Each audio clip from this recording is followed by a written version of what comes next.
Imagine the feelings of a skipper of a fine frigate or a bark, a civilized man, at the very end of the world.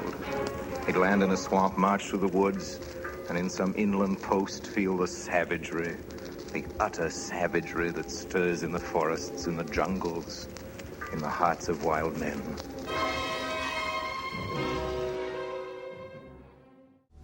My greatest fear is to make a really shitty, embarrassing, pompous film on an important subject, and I am doing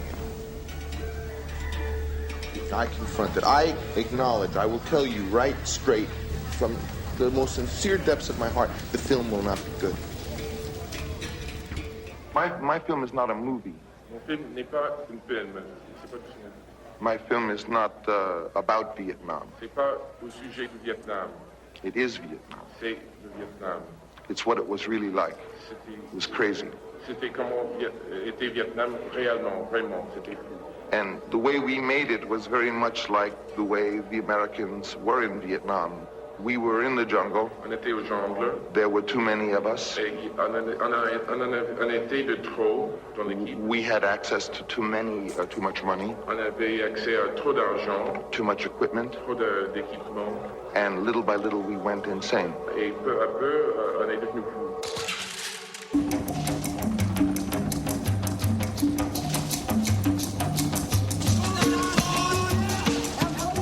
The Philippines has been chosen as the location because of its similarity to the terrain in Vietnam. Since the U.S. Army has refused to cooperate with a movie about the Vietnam War, Francis has made a deal with Philippine President Ferdinand Marcos. The production will pay the military thousands of dollars per day, as well as overtime for the Philippine pilots.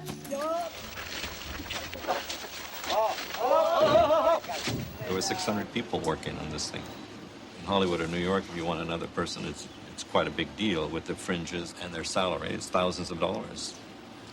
So for $1 a day, $3 a day, I hope we weren't taking advantage of people, but that's what they were paid. So you could get not one person, you could get 10 or 20 or 100.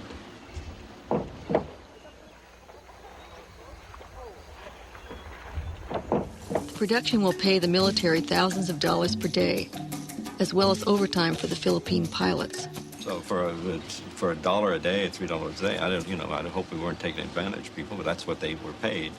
3 or 4 French people, and I'll spend money for it. But so for $1 a day, $3 a day, White wine should be served ice cold. Red wine should be served at about 58 degrees. Should be opened approximately an hour to an hour and a half to even 2 hours before serve. Some real machine guns get the PC to go over and strafe the side of that house as though Fidel Castro had his last stand there. I want a French ceremony that is right out of a fucking... I want the French to say, my God, how did they do that? So for $1 a day, $3 a day, for $1 a day, $3 a day, I hope we weren't taking advantage of people, but that's what they were paid.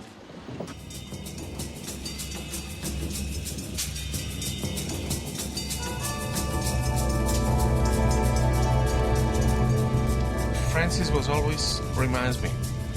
This is Victoria. Remember, this is not just a documentary about Vietnam War. This is a main show in the sense that wherever America goes, they make a big show on everything. They make a big event. They make a big show about lights, music, even. Well, you are American.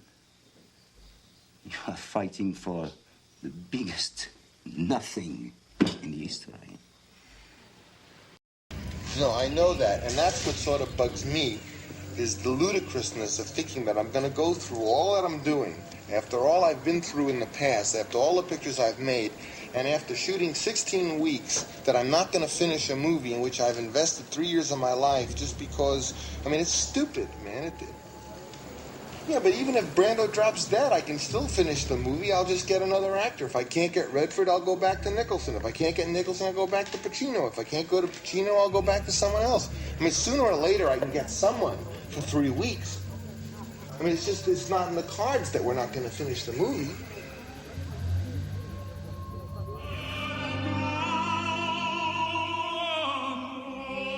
Even after that typhoon hit, he began to film. He said, this has happened. And monsoons hit Vietnam, There's a lot of mud, a lot of rain around. Let's film. The set was like 80% demolished. It's like mud up to the knees. I mean, it was like pissing, man. I mean, it was hitting you so hard it hurt.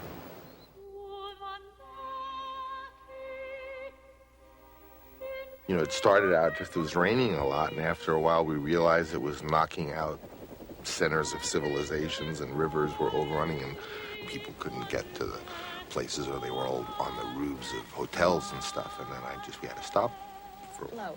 Now, if you read newspapers at all or listen to the radio, you know that Mr. Coppola has been involved in the production of this motion picture for more years than even he would care to count.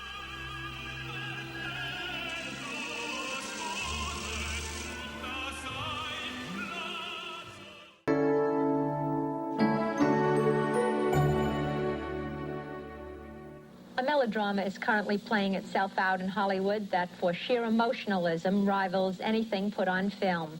The embattled figure in this drama is director Francis Coppola. Francis was going for a moment where you see Martin Sheen's dark side, his primeval being or something, some part of him that would lead you to understand how this person could commit an assassination. They set up this hotel room, and Marty decided to have a few drinks. I was so drunk I couldn't stand up, frankly.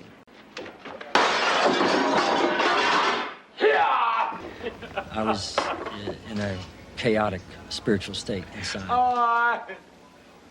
When you ask Marty to examine the darker nature of this character, it meant closing himself down a lot.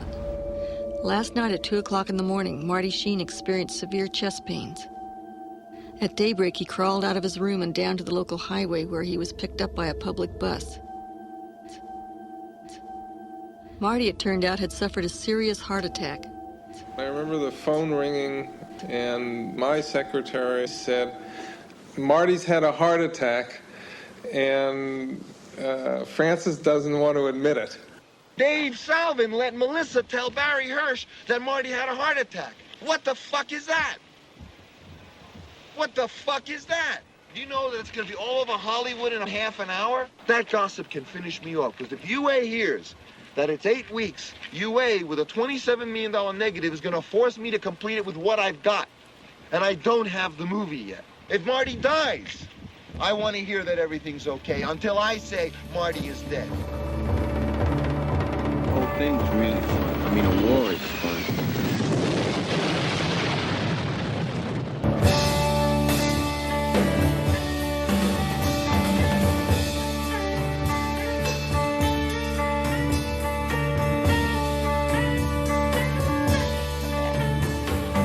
Nothing is so terrible as a pretentious movie. I mean, a movie that aspires for something really terrific and doesn't pull it off is shit, it's scum.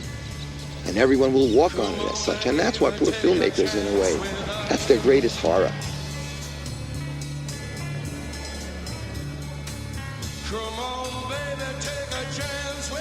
This film is a $20 million disaster. Why won't anyone believe me?